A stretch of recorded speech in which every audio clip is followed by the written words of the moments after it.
Hi friends, welcome to trading pro Telugu channel.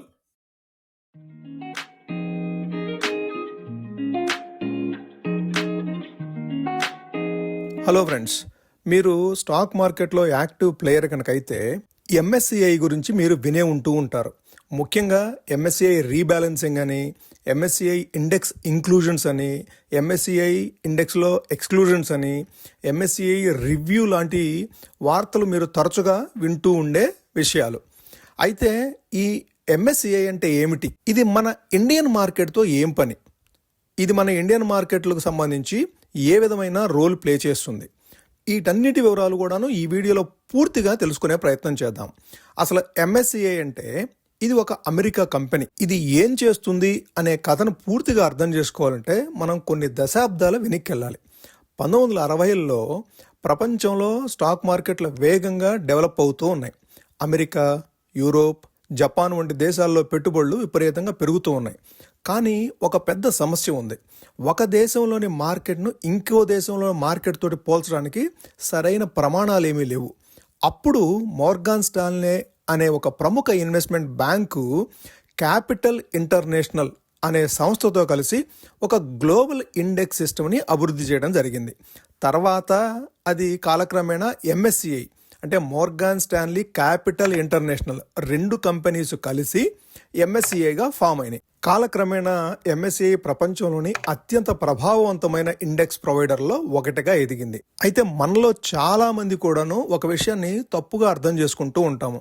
అదేంటంటే MSCI నేరుగా stocks కొంటుంది అని చెప్పి. కానీ ఎప్పుడు ఎంఎస్సిఐ అనేది నేరుగా స్టాక్స్ కొనదు. అట్లానే ఎంఎస్సిఐ అనేది ఒక ఫండ్ కూడా కాదు. ఎంఎస్సిఐ ఒక బ్రోకర్ కూడా కాదు. మరి ఎంఎస్సిఐ అసలు ఏం పని చేస్తుంది? దాని గురించి పూర్తిగా వివరాలు తెలుసుకుందాం. సాధారణంగా చెప్పాలంటే ప్రపంచ మార్కెట్కి ఒక రిపోర్ట్ కార్డు తయారు చేసే సంస్థ ఎంఎస్సిఐ. మనం ముందే అనుకున్నాం కదా, ఎంఎస్సిఐ అనేది ఒక ఇండెక్స్ని తయారు చేస్తుంది అని చెప్పేసి. మనకి ఏ విధంగా అయితే నిఫ్టీ ఒక ఇండెక్స్, సెన్సెక్స్ ఒక ఇండెక్స్, బ్యాంక్ నిఫ్టీ ఒక ఇండెక్స్, అట్లానే ఫిన్ నిఫ్టీ ఒక ఇండెక్స్. సో ఈ విధంగా పలు రకాల ఇండెక్స్లు అనేది మనకు కూడా ఉన్నాయి కదా. ఆ ఇండెక్స్లో ఏముంటాయి? ఇండెక్స్లో డిఫరెంట్ స్టాక్స్ ఉంటాయి. మీరు నిఫ్టీ 50 అని తీసుకుంటే కనుక 50 స్టాక్స్ లిస్ట్ అయ్యి ఉంటాయి ఆ ఇండెక్స్లో. అట్లానే ఎంఎస్సిఐ ఇండెక్స్లో కూడాను డిఫరెంట్ స్టాక్స్ని డిఫరెంట్ కంట్రీస్ నుంచి వాళ్ళు లిస్ట్ చేస్తారు. అది ఎంఎస్సిఐ స్పెసిఫిక్గా చేసే పని. మనం ఏ విధంగా అయితే మ్యూచువల్ ఫండ్స్ దగ్గర ఇండెక్స్ ఫండ్స్ సంబంధించినట్లు ఇన్వెస్ట్ చేస్తామో, ఆ మ్యూచువల్ ఫండ్స్ ఏం చేస్తాయి? మనం పెట్టిన ఇండెక్స్ ఫండ్స్లో పెట్టుబడుల్ని ఇండెక్స్లో ఉన్న స్టాక్స్లో మాత్రమే వాళ్ళు పెట్టుబడులు పెడతారు. అట్లానే ప్రపంచవ్యాప్తంగా $1 ట్రిలియన్ పెట్టుబడులు ఎంఎస్సిఐ ఇండెక్స్లతో అనుసంధానమై ఉంటాయి. పెద్ద పెద్ద mutual funds, ETFs, pension funds, sovereign wealth funds, వీటిలో చాలా ఫండ్స్ కూడాను ఎంఎస్సిఐ ఇండెక్స్లో ఫాలో అవుతాయి. అందుకే ఎంఎస్సిఐ ఏ స్టాక్ని తన ఇండెక్స్లోకి చేర్చినా లేదంటే తొలగించినా ఆ స్టాక్లో భారీ కొనుగోళ్లు లేదంటే అమ్మకాలు జరిగే అవకాశం ఎప్పుడూ ఉంటుంది. మరి ఎంఎస్సిఐ ఇంక్లూడ్ చేయడానికి, ఎక్స్క్లూడ్ చేయడానికి ఏ కంపెనీ పడితే ఆ కంపెనీని వాళ్ళు ఇంక్లూడ్ చేస్తారా, ఎక్స్క్లూడ్ చేస్తారా? అట్లా జరగదు. దానికి చాలా కఠినమైన నియమాలు ఉన్నాయి. మొదటగా మార్కెట్ క్యాపిటలైజేషన్, అంటే కంపెనీ మొత్తం మార్కెట్ విలువ ఎంత. రెండోది ఫ్రీ ఫ్లోట్ మార్కెట్ క్యాప్. ప్రమోటర్ల దగ్గర ఉన్న షేర్లను పక్కన పెడితే మార్కెట్లో నిజంగా ట్రేడ్ అవుతున్న షేర్ల విలువ ఎంత ఉంది, ఇది కూడాను కన్సిడర్ చేస్తారు. మూడోది వాళ్ళు కన్సిడర్ చేసే విషయం ఏంటంటే లిక్విడిటీ. రోజు ఆ స్టాక్లో సరిపడా ట్రేడింగ్ జరుగుతూ ఉండాలి. నాలుగవది విదేశీ పెట్టుబడిదారులకు ఆ స్టాక్ అందుబాటులో ఉండాలి. ఈ పారామీటర్స్ అన్నీ మీట్ అయితేనే ఎంఎస్సిఐ ఆ స్టాక్ని పరిశీలనలోకి తీసుకుంటుంది. ఇప్పుడు ఇండియా విషయానికి వస్తే ఎంఎస్సిఐ ఇండియా ఇండెక్స్ అనేది ఒక ఇండెక్స్ ఉంది. ఇండియన్ మార్కెట్స్లో లార్జ్ క్యాప్స్ అట్లానే మిడ్ క్యాప్స్ కంపెనీలతో కలిపి ఈ ఇండెక్స్ని ఫామ్ చేశారు. ప్రస్తుతం ఎంఎస్సిఐ ఇండియా ఇండెక్స్లో సుమారుగా 164 కంపెనీలు ఉన్నాయి. ఇందులో Reliance, HDFC bank, ICICI bank, Infosys, TCS, Bharti Airtel వంటి ప్రముఖ కంపెనీలు కూడా దీంట్లో ఇంక్లూడ్ అయి ఉన్నాయి. అయితే ఇది ఓన్లీ ఇండియాలోనే వర్క్ చేస్తుందా? కాదు. ప్రపంచంలో మిగిలిన అన్ని దేశాల మీద కూడాను ఈ ఇండెక్స్లు తయారు చేస్తుంది. America, UK, Germany, Japan, China, Brazil, south Korea వంటి అభివృద్ధి చెందిన దేశాలకు సంబంధించిన ఇండెక్స్లను కూడాను ఇది తయారు చేస్తుంది. ఎంఎస్సిఐ వరల్డ్ ఇండెక్స్ అని కూడా ఉంది, MSCI emerging market index, MSCI ACWI అంటే ఆల్ కంట్రీ వరల్డ్ ఇండెక్స్ వంటి కొన్ని గ్లోబల్ బెంచ్ మార్కులు కూడా ఈ ఎంఎస్సిఐ తయారు చేస్తుంది. ఇవన్నీ కూడాను ఇండెక్సెస్. ఇప్పుడు మనం తరచుగా వినే ఎంఎస్సిఐ రీబ్యాలెన్సింగ్ గురించి చూద్దాం. అసలు రీబ్యాలెన్సింగ్ అంటే ఏంటంటే, ఎప్పుడైనా ఒక స్టాకు ఒక ఇండెక్స్లోకి, ఎంఎస్సిఐ తయారు చేసిన ఇండెక్స్లోకి ఇంక్లూడ్ అయిందంటే అది శాశ్వతంగా దాంట్లోనే ఉండిపోదు. ఆ కంపెనీ పర్ఫార్మెన్స్ బాగా లేకపోయినా, ఆ కంపెనీ మార్కెట్ క్యాపిటలైజేషను వేరే కంపెనీ మార్కెట్ క్యాపిటలైజేషన్తో కంపేర్ చేసినప్పుడు తక్కువగా ఉన్నా, లేదంటే ఫ్రీ ఫ్లోటింగ్ తక్కువగా ఉన్నా, సో వీటన్నిటిని మరలా రివ్యూ చేసి ఎవ్రీ 3 monthsకి ఇంక్లూజన్స్ ఎక్స్క్లూజన్స్ ఈ ఎంఎస్సిఐ చేస్తూ ఉంటుంది.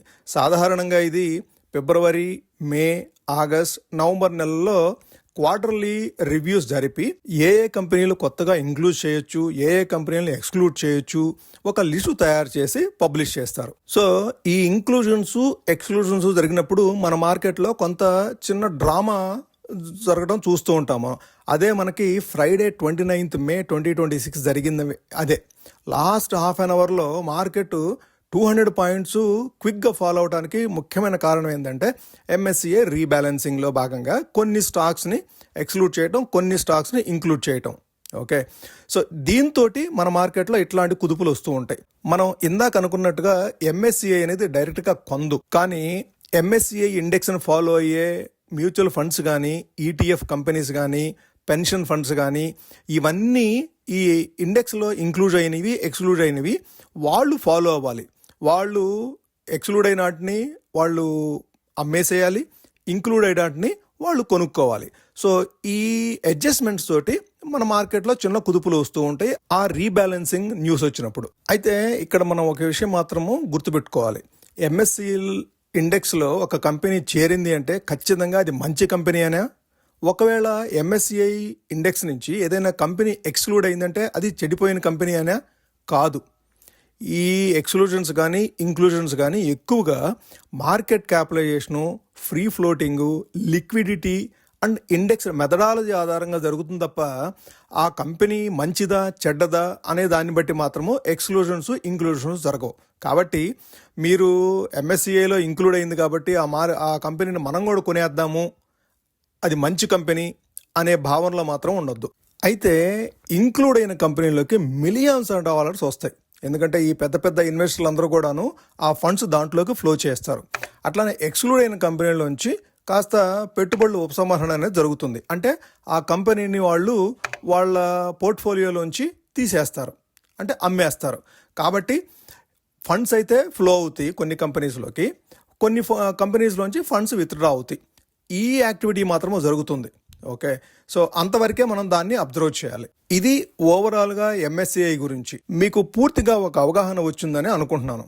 ఓకే, మీకు ఈ వీడియో నచ్చితే లైక్ చేయండి.